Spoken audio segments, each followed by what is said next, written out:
দেখুন, এডিসিতে এলে ওনারা সব সমস্যার সমাধান করবেন এই কথা বলেছিলেন। তার মধ্যে আর একটা কথা, গ্রেটার ত্রিপুরা নিয়ে যেহেতু আন্দোলন, তো গ্রেটার ত্রিপুরা পাওয়ার জন্য তো একটা উদ্যোগ নেওয়া উচিত, পদক্ষেপ নেওয়া উচিত। তাইলে সেই পদক্ষেপ কি? তাদের কোনো বিল আনলো না, মৌখিকভাবে সবাই মিলে বললো আমাদের ত্রিপুরা চাই।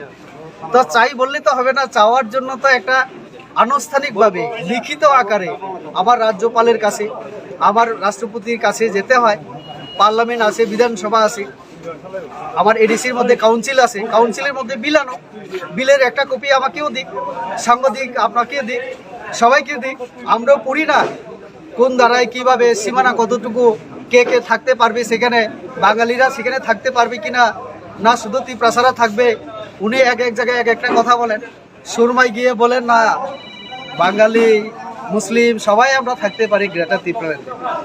আবার কোথাও কোথাও গিয়ে বলেন না শুধু ত্রিপ্রাসাদের জন্যই ত্রিপুরাল্যান্ড, কারণ বাঙালি সংখ্যা গরিষ্ঠ হওয়ায়, বাংলাদেশ থেকে চলে আসায়, সমস্ত অনুপ্রবেশকারীদের কারণে আমরা সংখ্যা লঘু হয়ে গেছি এখন।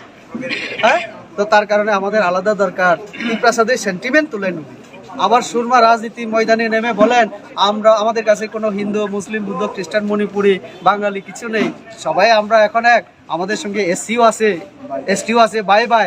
আবার অনিমেষ দেববর্মাও বলেন যে সুযোগ পাইলে গলা কাটে। এসব কি চলছে? তো এটা প্রতারণা ছাড়া আর কি। কখন পাবো আমরা গ্রেটার ত্রিপুরা? আমি তো বারবার বলছি, আমি আরো 2 বছর আছি এমপি হিসাবে, বিল পার্লামেন্টে যাক না, যখন আমি বুথ দেব না তখন বলো কোনি রেবতী ত্রিপুরা বুথ দেয়নি। তার মানে আপনারা বুঝে গেছেন বাই ইলেকশন শুরুর মধ্যেই যে আপনারা বুঝে গেছেন? আমি বুঝিনি, জনগণ বুঝেছে, জনগণ বুঝিয়েছেন ওনাকে, জনগণ ওনাকে বুঝিয়েছেন। জনগণ কি চায়, জনগণ কি চায় সেটা সুরমা প্রতিফলিত হয়েছে। কারণ সেখানে গিয়ে তিনি ওই যে হালামপাড়া, কানাইলাল হালামপাড়ায়, হালামরা ম্যাক্সিমাম আমাদের খ্রিস্টান ধর্মের হয়, তাদেরকে বলল যে তোমরা তো খ্রিস্টান, তোমরা কেন বিজেপিকে ভোট দেবে? বিজেপি তো সব হিন্দুকে নিয়ে ভাবে, হিন্দু পার্টি, এভাবে বুঝিয়েছিল। মুসলিম ওই যে আমার একটা কুচাই নালাতে একটা